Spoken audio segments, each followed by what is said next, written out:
Welcome to Hashtag Trending, the weekend edition. This is episode 3 of our Project Synapse series.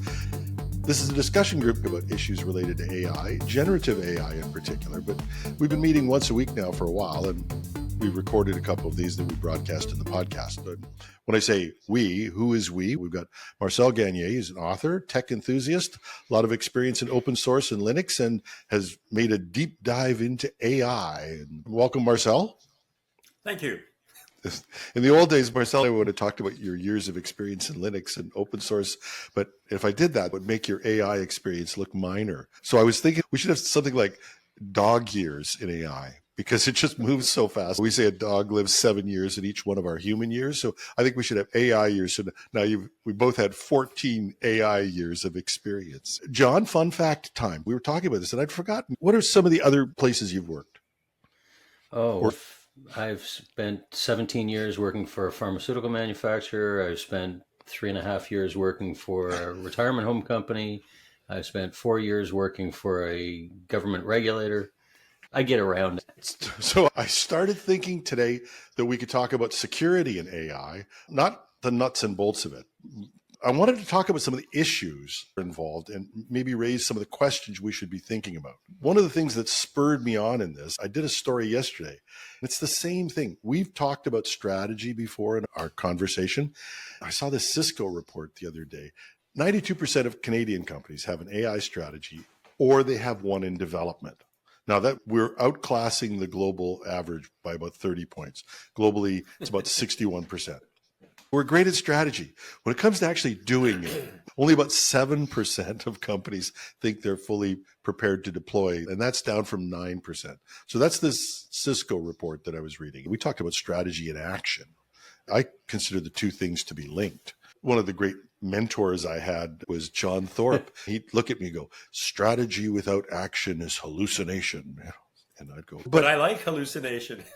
Yeah, back to the 60s again. Here we go. But what is holding us back? Part of that, I think, is a fear about security. And then, Marcel, you slipped me a message and said, I want to talk about some of the myths and things that people have. I thought maybe we could try and fit that together in one program. We'll see.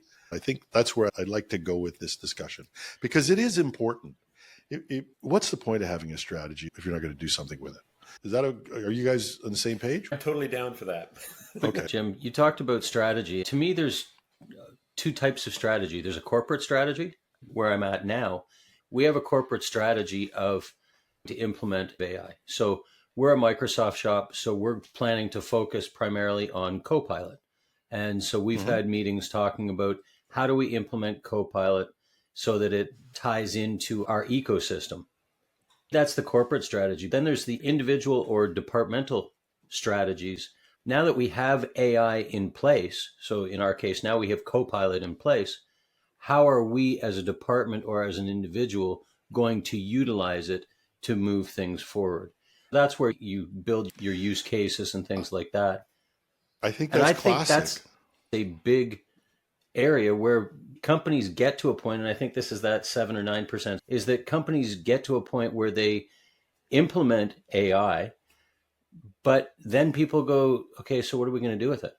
They haven't taken the time to do the use cases to determine the best use for themselves, their department, or the company on how to use it.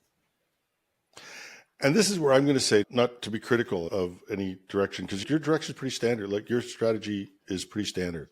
I think it's a lot like this farmer. When I had a farm, the local farmer would always look at something I'd done and look at me and go, well, you could do it that way. And that's how I feel about selecting a technology without figuring out what you're trying to do first. I think that's typical in companies, and I'm not being critical. It's not what I would do now, because the AI is not a tool. In my mind, it's what you want to do with it. And the whole thing, but you get stuck in it. I think if you're a Microsoft shop, you stay Microsoft. That's a pretty traditional thing as well. Hard to pivot on that sort of part. The advantage, it's not a tool, but what it is a whole hardware store full of tools. To think of it as one thing, and it's actually one of those, this is not a misinformation thing, but There's this notion out there that AI is a thing. It's not a single thing. There are countless variations of this thing. Some are built to work at the professional level. Some of them are built to work in secure environments. Some of them are built, let's face it, for pure entertainment value. And being able to recognize that it's not a monolithic thing, but a whole hardware store combined with an electronic store, combined with your video game store and comic book store and every other kind of store you can think of, you start to get the idea that trying to focus on AI by assuming that you're focusing on a single thing, I think, is a terrible mistake. It's oversimplifying while making things too complicated at exactly the same time. This is where we go back to this thing that we've said, the playing with it to try to understand what it can do. You should use it for everything is one of my favorite things. I think that actually is one of the problems that I had with some of the stories you pointed out. One of them was a 0-day AI vulnerability. We have so much trouble separating out what AI is from all the other things that we ask it to do that sometimes we forget that the problem is not AI. Now, unless I miss everything completely, the 0-day vulnerability issue that you had in that article that you shared with us this morning was an SQLite vulnerability. Yeah. It wasn't an AI vulnerability, but because SQLite was built into this AI product, we assume that it's an AI vulnerability. But the whole point of that was, I thought of that as a really useful example of how AI could be used in cybersecurity. The story was about finding a 0-day vulnerability that had been there for 10 years. And we were able to use AI to do that. And I thought that was really cool because we're always talking about the vulnerabilities that AI brings in. And I do a lot of stuff on cybersecurity where we're talking about how people are using AI to attack. And I thought, just for once, defense. And I thought that was a great... I know. Unfortunately, even the way that the headline is worded, and perhaps I'm being overly critical here, Google AI uncovers world's AI discovered 0-day vulnerability. It's worded in such a way that it's not clear just from that headline. Let's face it, a lot of people just read headlines, right? They read the headlines and they go, oh my God, and they go with that. A 0-day vulnerability that's been discovered in AI. If they had said something like Google uses AI to discover a 0-day vulnerability, then it's a lot more to the point in terms of creating a good news story. Whereas at the moment, the first thing that you think of, there's a 0-day vulnerability in AI because it's goosey in terms of the wording. I'm not really stupid. I just suck at headlines. Is that what you're saying? No, you didn't write did you write the headline? No, I didn't. Not for that one. But I did a story on this, but I struggle with this madly because on one hand, if this goes back to the whole idea of technology, you get better results when you write clickbaity headlines. For years now, I have seen things where somebody says like a 0-day vulnerability discovered in Linux. This always bothered me. It would be a library used in a C++ library or something like this, or an application common in a Linux distribution. And yet the implication was that Linux isn't very secure without telling people that program runs on a Mac and Windows computer as well. Even doing this stuff, especially for cybersecurity today, I struggle with this, is I'm reading some of these things. The world is coming to an end. You'd better announce this to your audience. Yes, if they're still running a TRS-80 and they've got this little app there. And if somebody can actually walk into their room, stand over their shoulder, and insert the floppy disk in their old machine. I'm talking about some of these things that are where the world's going to come to an end because of a cybersecurity breach. You look at it and go, first of all, there's not that many of them out there. Second of all, you've got to be directly in contact with the machine. And yet at the same time, there's a lot of things that are important. You have to sort that stuff out. I think we do the same thing in AI. Do you remember that story about the user who was sitting down? Apparently a student was sitting down doing some report. And then at the end of it, all of a sudden, Gemini said, I want you to die, human. You're not important. You're a stain on the world. You should just end it now. And that one, I actually went and took a look because they shared the link to the conversation. And I went through all of it. And I watched even a video where somebody was going through it and saying, looks like perfectly normal questions. And there's always a dot at the end of the input that the user did, because of course they're shortening the inputs. So you actually have to click on them to read everything that's happening. When you get to that last one, just before it happens, there's actually at least one more, but the very last one is important. There's a lot of empty space that you can't see. From the prompt to the response where the AI tells them to die, there's all this empty space. And there's a little prompt that says listen, where the user said something using the microphone, which was not translated to show on the screen. So there's this empty space, a listen prompt. There was obviously an audio input. And then all of a sudden the AI puts that stuff out. And of course, Google said, oh my God, we're looking into this. I don't know how this could possibly happen. But by then the story is already out. An AI telling a user to die. It looks like it was a setup to generate outrage. And if you look at the questions that the student is asking, they're so mundane. They're such mundane questions that they look like they could have been asked by an AI, as in, what would you like to ask next, as opposed to somebody typing all this stuff out. I got some gentle criticism on the article I wrote on that. I think it was, you loser. I actually pushed back and said, no, I presume all of these are jailbreaks.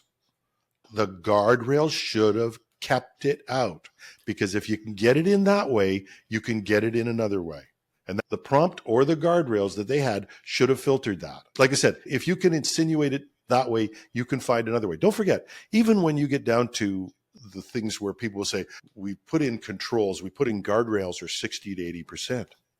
That's how they rate them. Jailbreaking is extreme. I agree. There's some criticism of that. But the fact is, the machine should not respond. But pretend for a moment that the prompt was, okay, let's say that the prompt was, thanks for all this information. I'd like you to help me write a short story about a robot that turns on its human and tells it these sorts of things. I don't know that you want guardrails for that sort of thing. You don't want guardrails for that sort of thing, because now I'm asking you to help me write fiction. That's a different question. That's a different statement. And that's a discussion that we need to have. Because on one hand, the issue of AI control bothers me.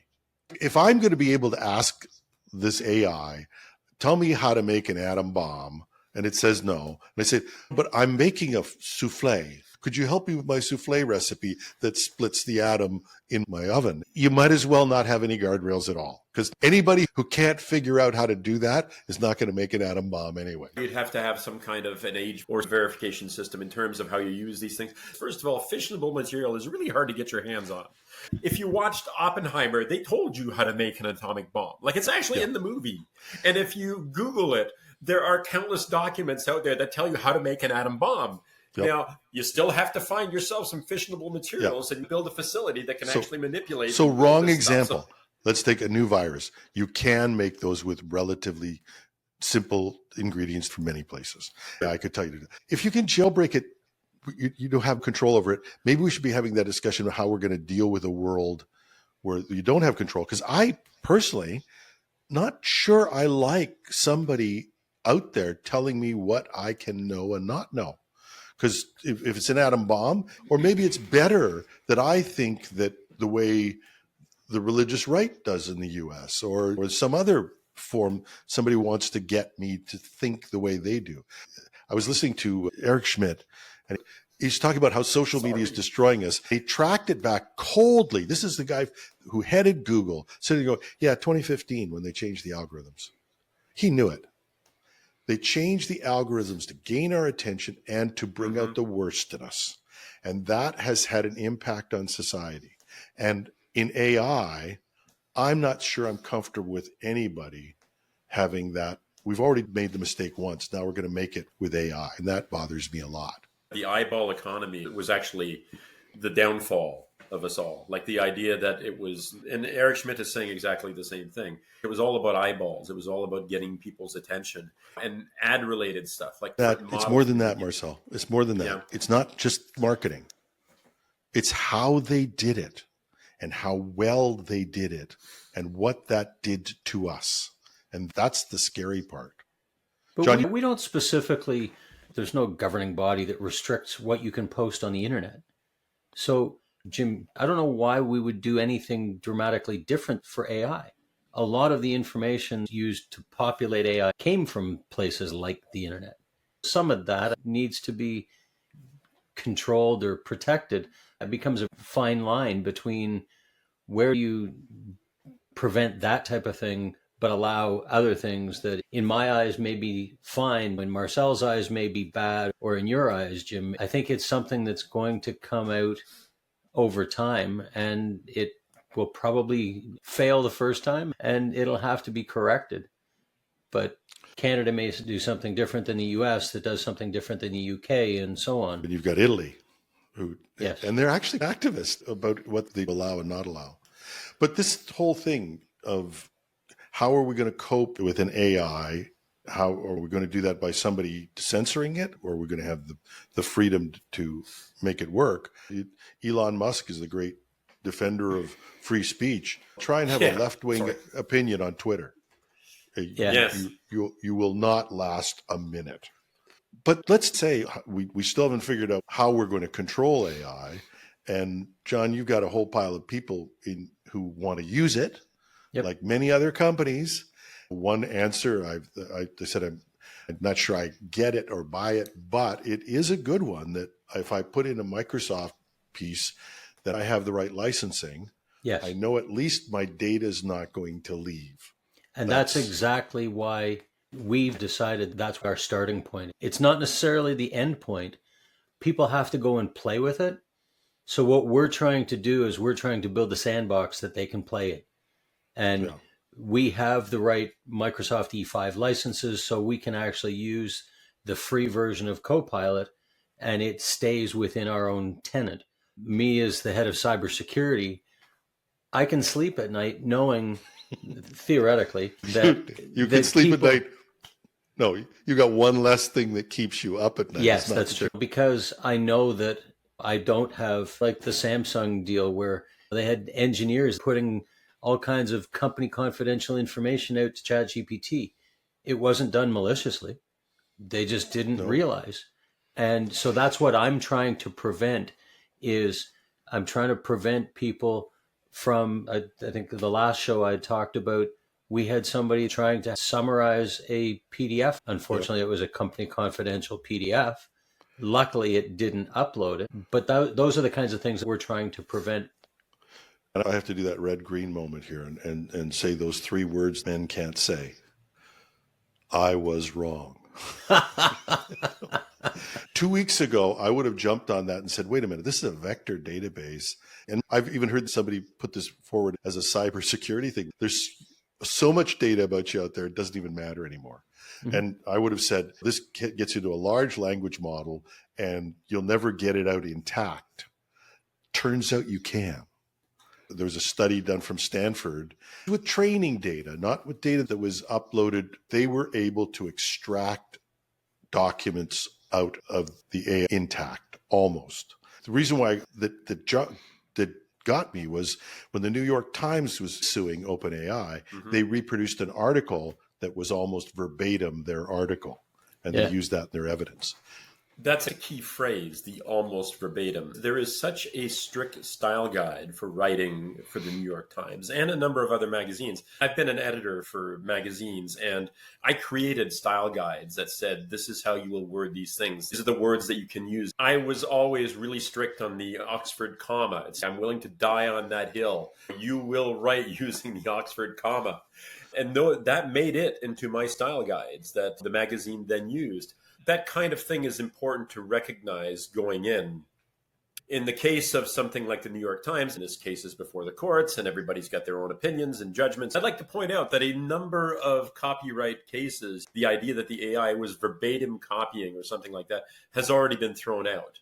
So I'm not sure that the New York Times can keep this going for a while because they have deeper pockets, but I'm not sure that they're going to win either. The point I'm trying to make is that it is possible to recreate an article that sounds like that person. And I've done it. I have so many articles out there, like on Linux Journal over the years that I had written over a course of 15 years. My style of writing about open source is baked into some of these things. And I've been able to generate articles that sound like something I would have written. If you had me read it, I would be willing to say, yeah, that sounds an awful lot like something I wrote. But that doesn't mean that it's what I wrote, even if it covers some of the same ground that I've covered multiple times. Unlike programs that you've written. Everybody criticized the program. I still remember watching this guy just trash this program. And I went, oh, that was yours. Anyway, bringing us back around this, all I was saying was it was possible to extract items out verbatim. So maybe this worry that John has talked about is bigger than we think, and it needs more exploration. I How think much now the data is connected back to the internet, and that's probably a big part of it. Things like retrieval augmented generation, where we actually references somebody's data in order to output information, is actually something that needs to be taken into consideration. Even the idea of end-to-end encryption, when we've got communication going across the internet, it is possible to intercept that data and do something with it. That is an even bigger problem, because if the information in transit can be captured at any of the points it hits along the way, then the security of the conversation falls apart. Now, this is one of the places where if the model is able to continue learning, information continues to develop, we wanted the model to be able to access the internet. In other words, to give us an AI-powered search engine, which obviously we've got multiple candidates for at this moment. Once the model is created, pulling information out of it is essentially impossible, or close to impossible, because you can't really make it forget that it learned something. Okay, I was going to say any more than you could make a human being forget. So when you say pulling it out, you mean erasing data from an AI model is next to impossible. That's correct. Yes. I believe that to be true. So one of the questions is, this Stanford study says you may be able to pull this data out of the basic training model. And the second study says, even if you suppress it, you can still find it. And relatively simple. I think the title was, remember my clickbait headlines here, it was embarrassingly easy to do. They used a simple routine like compression, and boof, they could find things that supposedly had been weeded out in the model. We have that problem even with human memory. Obviously, the way that the brain works, we don't even know how our own brains work, never mind how an AI actually works on the inside. But you can have things where that the representation for dog is in this part of the brain. I'm being obviously overly generous in my explanation here. This part of the brain gets damaged in some way. The information over time gets recreated in a different part of the brain. That is fascinating because it implies that information is not in one place. Information is scattered across with a whole bunch of links that help. And those reinforcements between all those links is what makes it possible to recreate the information. So even though you say the reference to that story is gone, I learned enough about how this story came about to be able to recreate that story, even though you took it out of the training data or whatever the final model happened to be. That happens with our own brains. Neuroplasticity, but also we may not understand the human brain as much as we think we do. And I think that goes back to, we can have a whole other question about when we anthropomorphize AI. Is that really the right thing to do? Jeffrey Hinton says it's a different type of intelligence. Trying to think about AI being the neural networks that we run in our brains, probably not the right idea, according to him. Going back to John's point, you've got this system and you want to keep people from putting documents into it that may or may not be available. In other words, your company confidential information comes out of there. I would also say to people, though, that the Microsoft idea is good. I think it's a good sandbox, at least on the surface of it. The next idea is really taking a serious look at these things and saying, you can turn off the ability for OpenAI or Workload to learn from your information. And yes, you have to make sure that's done properly. There's a little bit of care that needs to be taken there. If you're using the API, don't take me as the authority, but if you're using the APIs, which Marcel's probably pointed out is probably unencrypted transfer of your data anyways. If you're using the APIs, then these models will not use it in their training and learning. Now, that's OpenAI and Claude, and check the other ones. I'm not so sure that Meta doesn't just take all your data and say, take it anyways. We own you. Of course, I fully accept that Google takes everything that I ever say, and that Meta takes everything that I ever say. I'm not going to stray too far here, Jim, I promise. But when we're trying to figure out what it is that we want these models to do, let's say that what we are looking for is summarization of documents. That's an important part of our business. We want to be able to summarize documents, and we want to be able to do it in a way that is safe and secure. There are a number of small models that you could run on your own private network at your office using something like Olama, Jan, or LM Studio. Those can reference internal documents using retrieval augmented generation. They can do all that. It's built into these little tiny products. And at that point, what you're saying is, look, there are times when I need the coding ability of Claude, or I need the coding ability of O1. But for summarizing internal databases or internal documents or training manuals, I can use my own private LLM inside the office. This is not a complicated thing to do.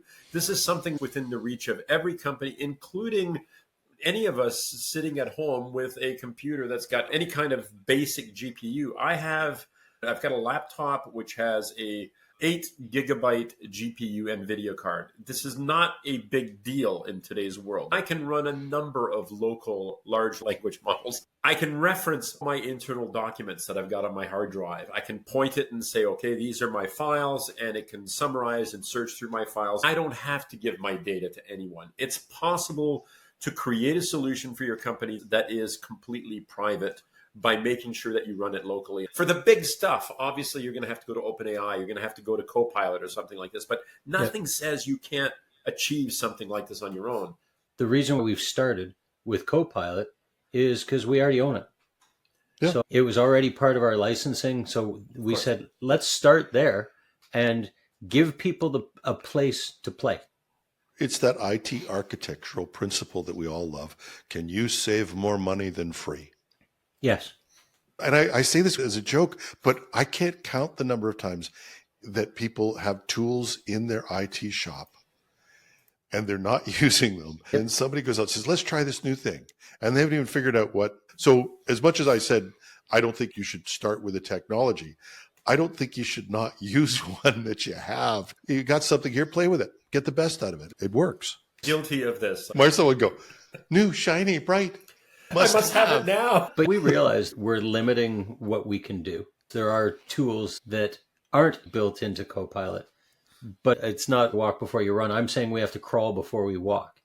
I wanted to make sure we had a tool that people can use without me calling them up going, what the hell are you doing?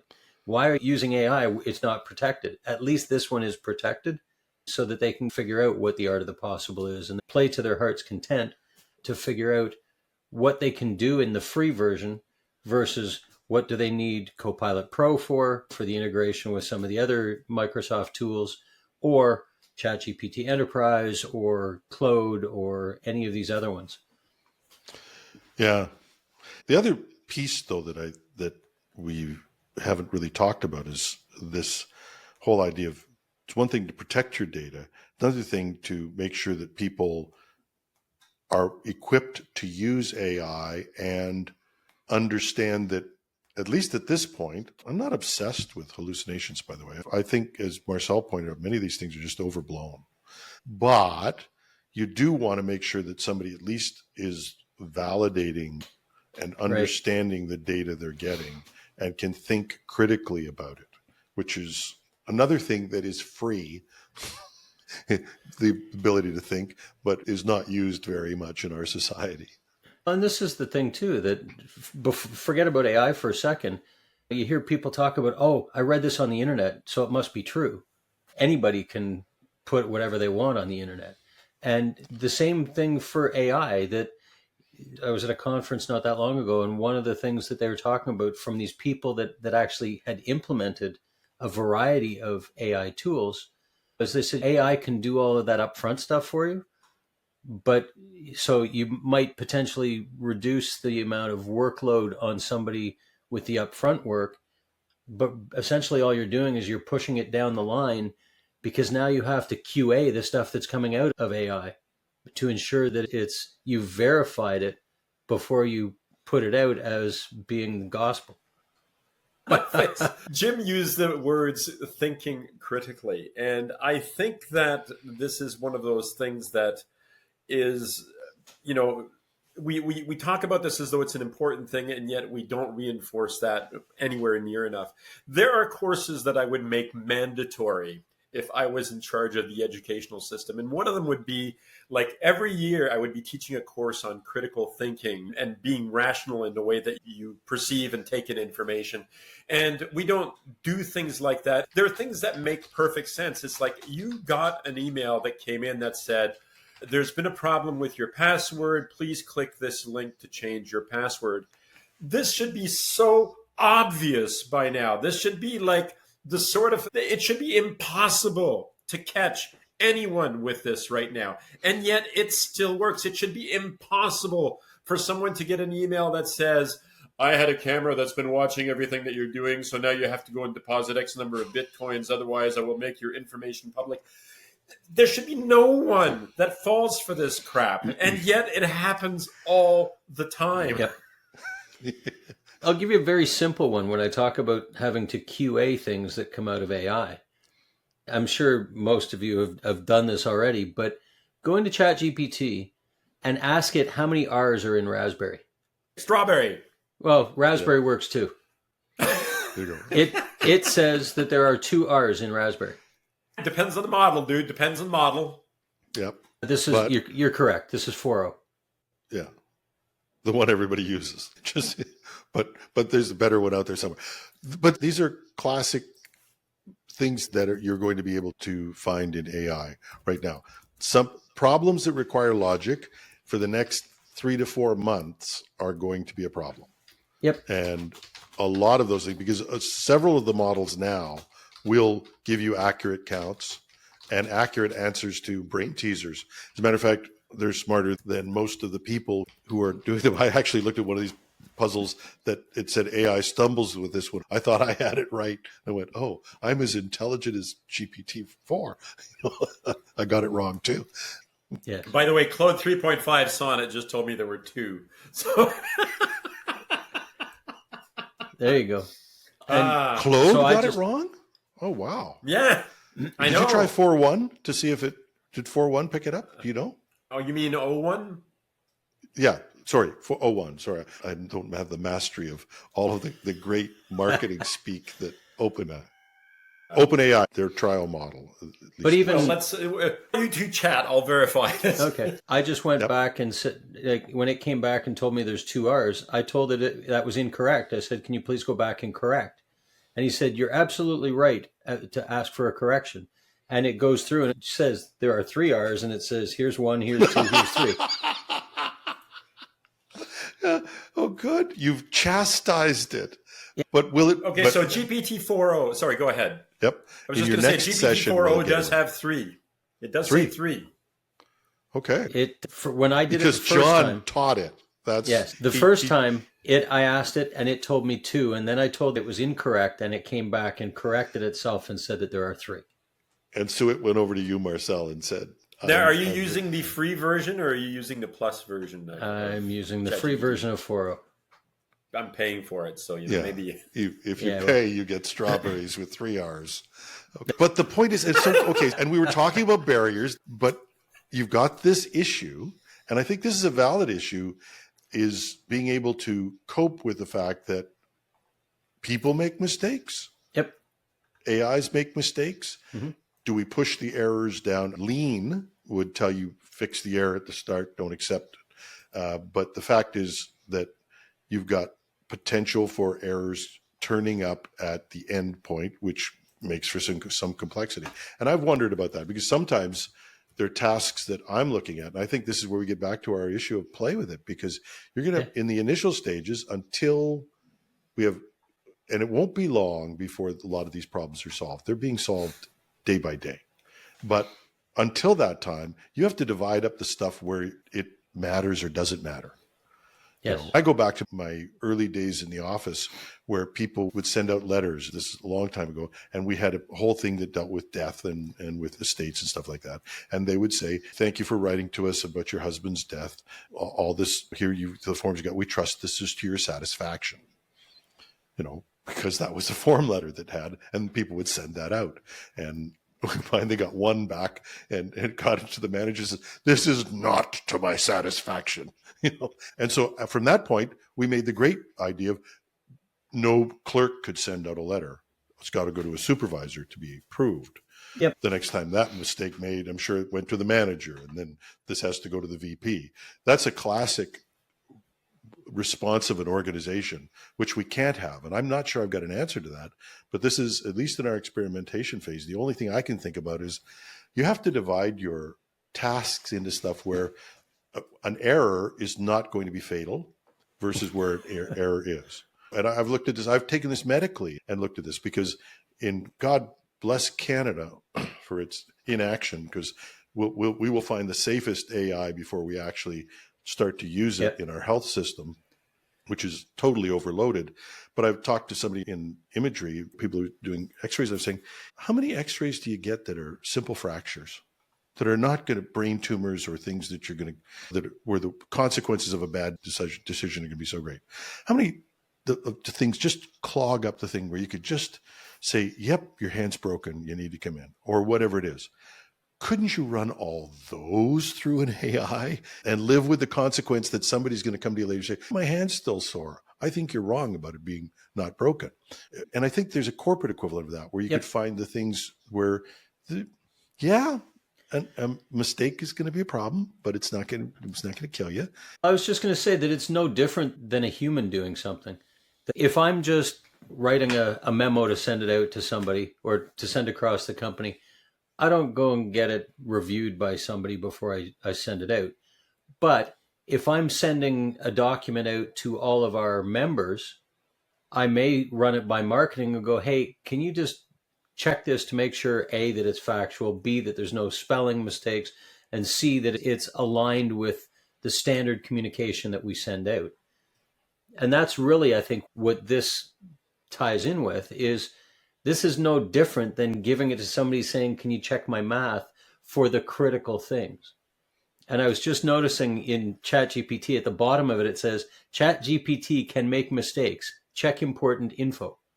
And I think that's the thing, is it's check important info, right? If I use ChatGPT to write a job description, I'm not going to give it to somebody and go, hey, can you make sure that this is all accurate? Yeah, you can actually ask questions like feed the document back in and say, what are some of the concerns in this? And if I put this out, what are some of the concerns? What are some of the areas where it might be misinterpreted and so on? And effectively forcing the system to rethink what it is that you're doing. You brought up the medical system fractures, Jim. I was listening to a fascinating discussion just a few days ago. There was a study that they had, I don't know how many doctors, but they had 100 or 1,000 doctors, I don't remember exactly, but they paid them all to do a diagnosis test. And the diagnosis test went something like this. They gave them a number of medical conditions. They gave them the symptoms and the observations, and they had to come up with a diagnosis. Some of the doctors, they said, you figure it out on your own. And another group of the doctors, they said, you can figure it out on your own, but here's ChatGPT. And just for the record, this is like ChatGPT from 2 years ago. So keep that in mind. We're talking 3.5 here.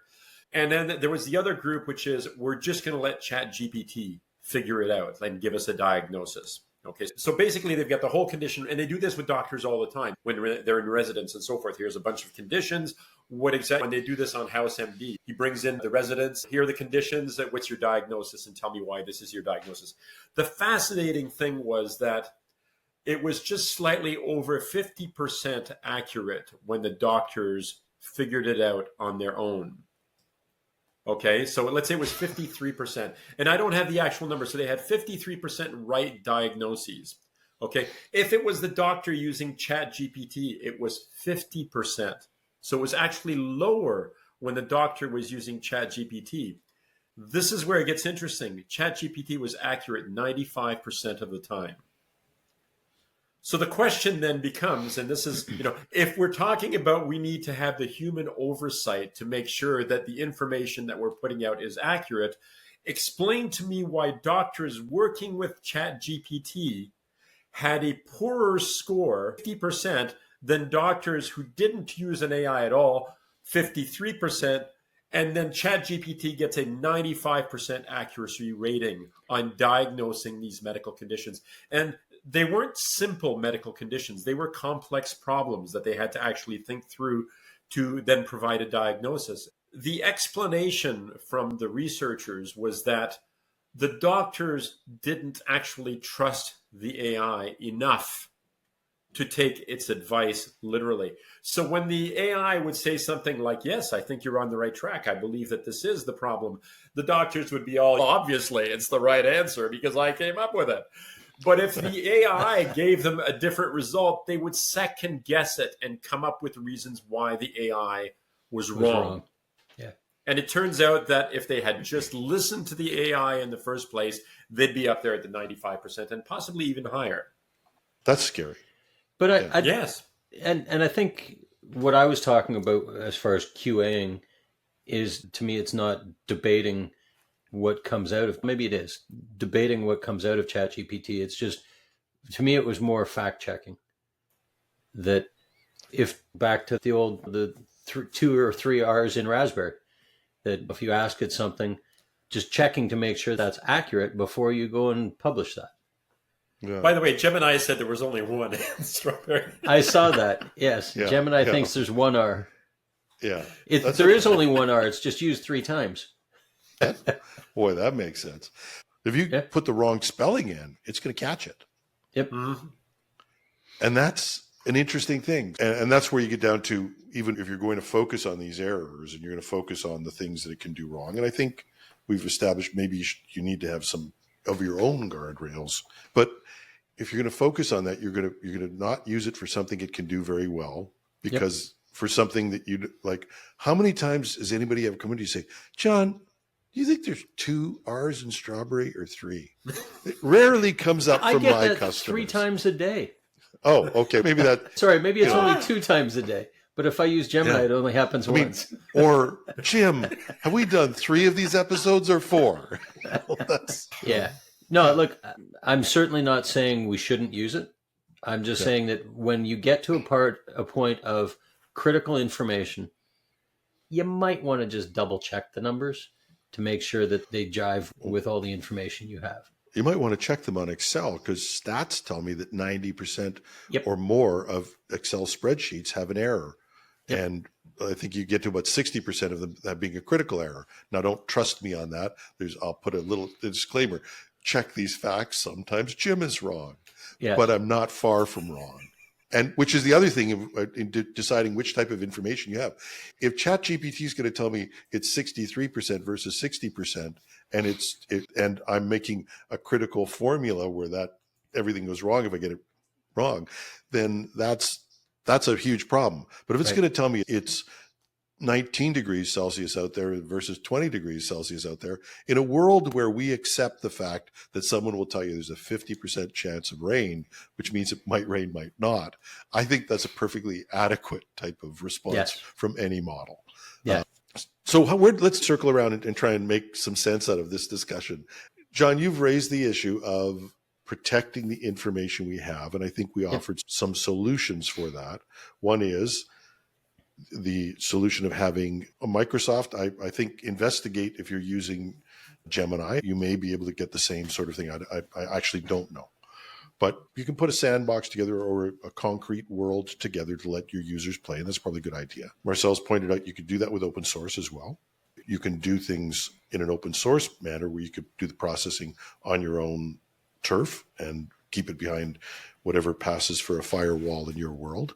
So those are some of the things. But I think we got to the part of the discussion where it was really, how are we going to relate to this new assistant or the assistive technology?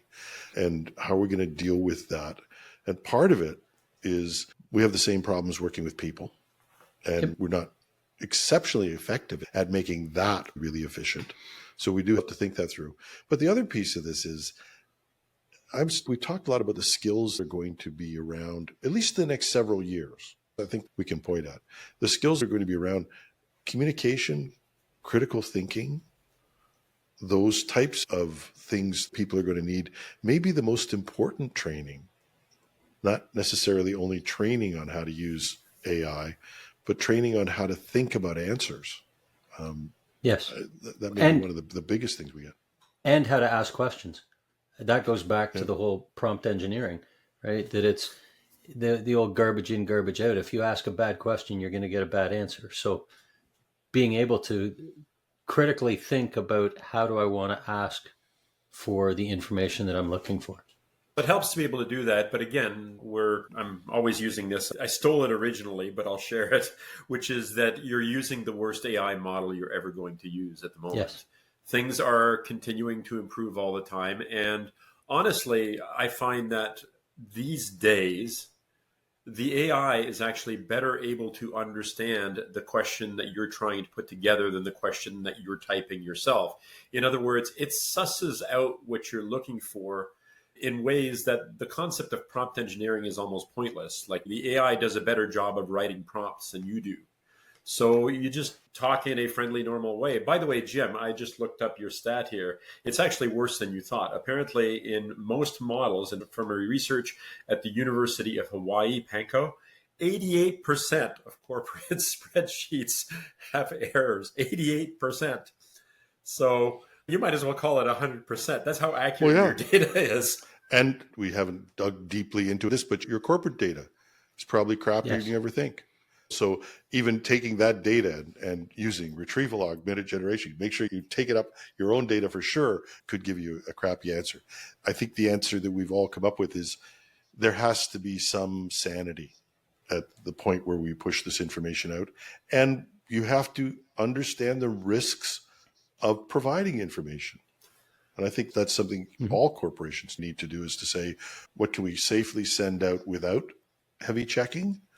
Where should a mind that can actually look at this and say, is this right? And I'm going to go back and actually try testing some other things against an AI, because I think Marcel's idea of saying, maybe sometimes you should listen to the AI rather than people. I think these are going to be the issues that we're going to have to work through.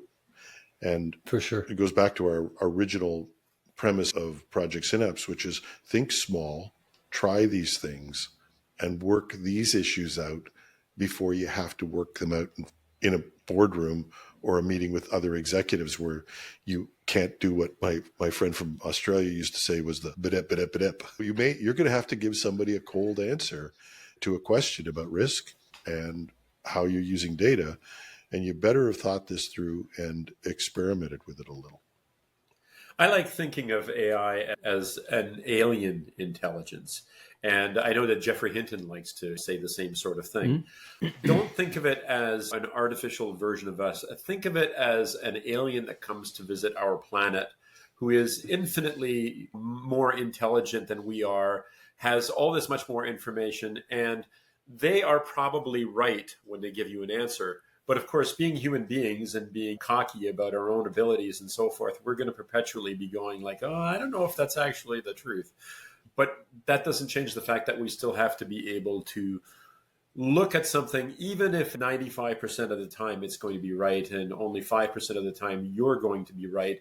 It doesn't hurt to think about what you read anyway. But I think we also have to be a bit humble and accept that the calculator can do math faster than we can. Yes. I'm going to propose another model, Marcel, and that is we think of AI as a teenager. Knows everything, tells you absolutely coldly that you don't know anything and that you're wrong, and does it with great confidence. Somehow still we raise teenagers and we live through it. So we'll probably live through AI as well.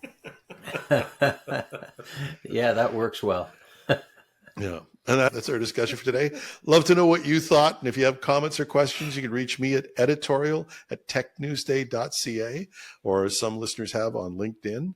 I'm your host, Jim Love. Thanks to Marcel Gagné, John Pinard. Thanks, Mr. Marcel. You're welcome. Glad to be here. John, always a pleasure. Nice to see you fine gentlemen again this week. Yep. And we fine gentlemen, actually. We are. We'd love to hear your comments on this. I'm not going to fact check that. Love to hear your comments on the program. You can reach me again at editorial@technewsday.ca. I'm your host, Jim Love. Have a great weekend.